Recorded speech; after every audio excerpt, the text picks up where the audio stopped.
Hello everyone, welcome back to my channel Shreyas lifestyle nursing. আশা করি তোমরা সবাই ভালো আছো। তো আজকের ভিডিওটা কোন টপিক নিয়ে সেটা তো টাইটেল আর থাম্বনেল দেখে তোমরা বুঝতে পেরেই গেছো। তো অনেকে আমাকে কমেন্টে জিজ্ঞাসা করছো, যেহেতু তোমরা জানো যে জিএনএমের যা সিচুয়েশান, সেইখানে জব পেতে পেতে যে কত বছর লাগবে সেটা কেউ জানে না। তো এই পরিস্থিতিতে দাঁড়িয়ে এমন অনেক ফ্যামিলির কন্ডিশন এরকম রয়েছে যে সেই সমস্ত ফ্যামিলি থেকে যারা বিলং করে তাদের কিন্তু একটা যে কোনো গভর্নমেন্ট জব হলেই সেটা অনেকটা বড় বিষয়। তো তাই কিন্তু অনেকেই জিএনএম চুজ না করে এনএমটাকে চুজ করছে। তো জিএনএম পেলে জব হবে, কিন্তু জব হতে কিন্তু অনেকটা সময় লাগবে। কিন্তু এএনএমের ক্ষেত্রে যেহেতু সেটা হয় না, মানে এএনএমের ক্ষেত্রে উইদিন 6 মান্থে কিন্তু জবটা হয়ে যায়। আর যেহেতু বলেছি, আগে অনেকবার বলেছি, যেহেতু এএনএমের ক্ষেত্রে প্রাইভেট থাকে না, অন্য স্টেটের কোনো ক্যান্ডিডেট থাকে না বলেই কিন্তু এএনএমের জন্য খুব সহজেই কিন্তু কোনো ইন্টারভিউ হয় না। শুধুমাত্র প্যানেল লিস্ট বের হয় এবং তার পাশে কিন্তু তোমার জয়নিং ডিস্ট্রিক্ট কিন্তু দেয়া থাকে। তো এই জন্যই কিন্তু অনেকেই এএনএম করতে চাইছো তোমরা, এবং অনেকেই আমাকে কমেন্টে জিজ্ঞাসা করছো যে দিদি 2025-এ কি এএনএম থাকবে, মানে এএনএম জিএনএম যে এন্ট্রান্সটা হবে সেখানে কি এএনএমের ভ্যাকেন্সি থাকবে, সেটা নিয়ে তুমি একটু ডিটেলসে ভিডিও বানাও। তো তাই ভাবলাম তোমাদেরকে ডিটেলসে কিন্তু একটা ভিডিও দিয়ে দিই।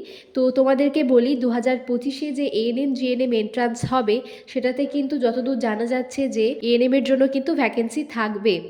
মানে হচ্ছে যে 2025 ভ্যাকেন্সি থাকবে এনএমের জন্য, এবং 2026-27 পরবর্তীকালে কী হবে বলা যাচ্ছে না, কিন্তু 2025-এ কিন্তু তোমাদের কিন্তু এনএমের জন্য ভ্যাকেন্সি থাকবে।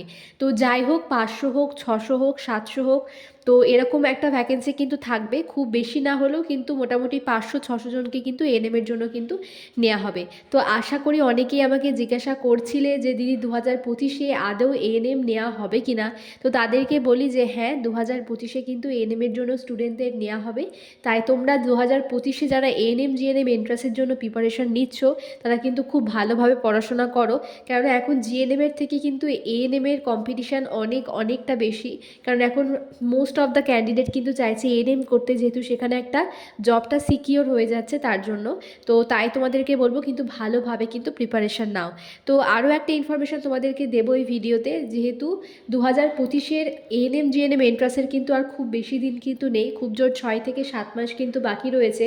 তো তোমরা নিজেকে কিভাবে এন্ট্রান্সের জন্য নিজেকে প্রিপেয়ার করবে সেটাই বলবো, কারণ অনেকেই কিন্তু দেখা যাচ্ছে যে হয়তো 2 বছর দেওয়া হয়ে গিয়েছে তারপরেও চান্স পায়নি, অনেকে 3 বছর দেওয়া হয়ে গিয়েছে তাও চান্স পায়নি।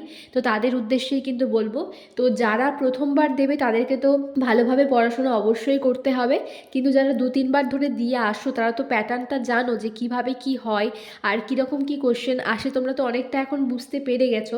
তো তাদেরকেই বলবো যে প্রিভিয়াস ইয়ারের কোশ্চেন্স ভালো করে পড়বে, আর যে টেক্সট বুকটা তোমরা পড়ছো, তো 9-10-এর যে টেক্সট বুকটা তোমরা ফলো করছো সেটাও কিন্তু ভালো করে পড়বে। আর তোমরা এবার জিজ্ঞেস করতে পারো যে দিদি নিজে থেকেই পড়বো, মানে সেলফ স্টাডি করা ভালো হবে না একটা কোচিং যদি নিই সেইটা ভালো হবে। তো তোমাদেরকে বলি, দেখো সেলফ স্টাডি অবশ্যই ভালো, কিন্তু যারা হচ্ছে 2-3 বার সেলফ স্টাডি করার পরও দেখছো যে তোমার হচ্ছে না, তুমি চান্স পাচ্ছ না, তাদের জন্য আমি বলি যে তোমরা একটা কোচিং নিলেও নিতে পারো। কারণ তুমি যদি নিজে, অনেক সময় এরকমও হয় যে নিজে আমি সবটা পড়ে নিলাম কিন্তু তাও আমি হয়তো সেই জায়গাটায় যেতে পারছি না, মানে ভালো স্কোর করতে পারছি না, তাদের জন্য বলবো যারা অলরেডি 2-3 বার দিয়ে নিয়েছো নিজে সেলফ স্টাডি করার পরে তাও চান্স পাচ্ছ না, তাদেরকে বলবো একটা কোচিং নিয়ে রাখো। কোচিংটা নিবে সেটা যেন খুব ভালো জায়গা থেকে একটা কোচিং নেবে, মানে অনেক কোচিং সেন্টারে কিন্তু রয়েছে, কিন্তু সেরকম কোচিং সেন্টারে আবার ভর্তি হয়ে না যারা কিন্তু একদমই মিসগাইড করে। তো তাই বলবো ভালো কোনো কোচিং সেন্টার থেকে কিন্তু তোমরা কোচিং নিতে পারো। আর তোমরা যদি আমাকে জিজ্ঞেস করো যে দিদি কোথা থেকে কোচিং নিলে ভালো হবে, তুমি একটু সাজেস্ট করো, তো এই নিয়ে আমার কিন্তু খুব একটা ধারণা নেই, তো তার জন্য কিন্তু খুব একটা হেল্প আমি করতে পারবো না। তো বলবো যে যারা অনেক দিন ধরেই দিচ্ছ, মানে 2-3 বার অলরেডি দেওয়া হয়ে গিয়েছে তাও চান্স পাওনি, তাদেরকে বলবো একটা কোচিং নিয়ে নিতে পারো। আর সেলফ স্টাডি করে যারা ভাবছো যে না আমি সেলফ স্টাডি করেই আমি পারবো, তারা তো অবশ্যই ভালো, তারা খুব ভালোভাবে পড়াশোনা করো আর প্রিভিয়াস ইয়ারের কোশ্চেন্সগুলো ভালো করে ফলো করবে, তাহলেই দেখবে কিন্তু চান্স পেয়ে যাবে। তো 2025-এ এন্ট্রান্সটা কবে হবে এটা কিন্তু অনেকেই তোমরা আমাকে জিজ্ঞাসা করছো, তো তাদের জন্য বলি যে 2025-এ কিন্তু এন্ট্রান্সটা মোটামুটি ধরো ওই জুলাই আগস্টের দিকেই কিন্তু হয়ে যাবে, তার থেকে খুব একটা বেশি দেরি কিন্তু হবে না। তাই তোমাদেরকে বলবো যারা প্রিপারেশান নিচ্ছ তারা কিন্তু কিন্তু খুব ভালোভাবে পড়াশোনা করো, আর যেভাবে বললাম সেভাবে তো অবশ্যই পড়বে। আর যে যে ট্রেনিংটাই করবে, মানে তুমি যদি এএনএমের জন্য হচ্ছে প্রিপারেশান নাও বা জিএনএমের জন্য প্রিপারেশান নাও, এবং তারপরে হচ্ছে তুমি যে ট্রেনিংটায় চান্স পাও না কেন, সেটা এএনএম পাও না কেন, জিএনএম পাও না কেন, সেটা কিন্তু ভালো করে করার চেষ্টা করবে। ট্রেনিংয়ে ঢুকে গেলাম, তারপর ট্রেনিং যেমন তেমন করে বেরিয়ে চলে এলাম, সেরকম করলে কিন্তু এখন যা পরিস্থিতি, সেই ক্ষেত্রে কিন্তু আমার জব পেতে প্রচুর প্রবলেম হবে। তাই চেষ্টা করবে কিন্তু ভালোভাবে ট্রেনিংটা কমপ্লিট করার। তো আশা করি যে যে ইনফরমেশানগুলো দিলাম তোমাদের অনেকটা ডাউট আমি ক্লিয়ার করতে পেরেছি।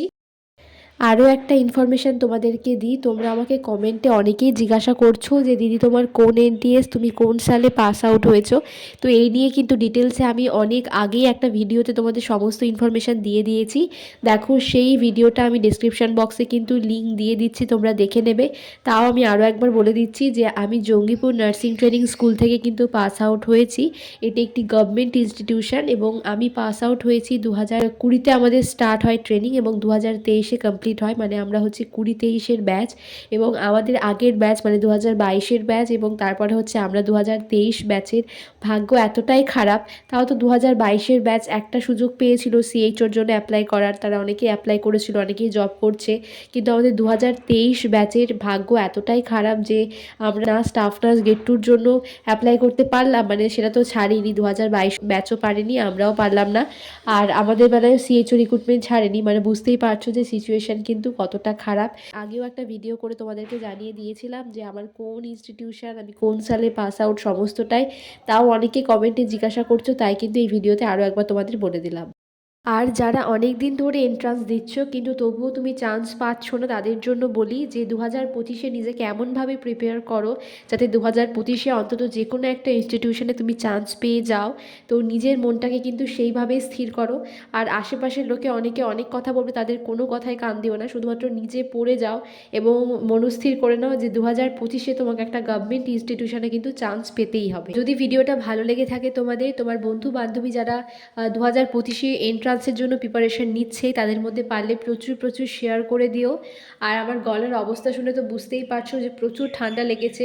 জানি না রেগুলার ভিডিও দিতে পারবো কি না, তাও চেষ্টা করবো তোমাদেরকে রেগুলার ভিডিও আপডেট দেওয়ার।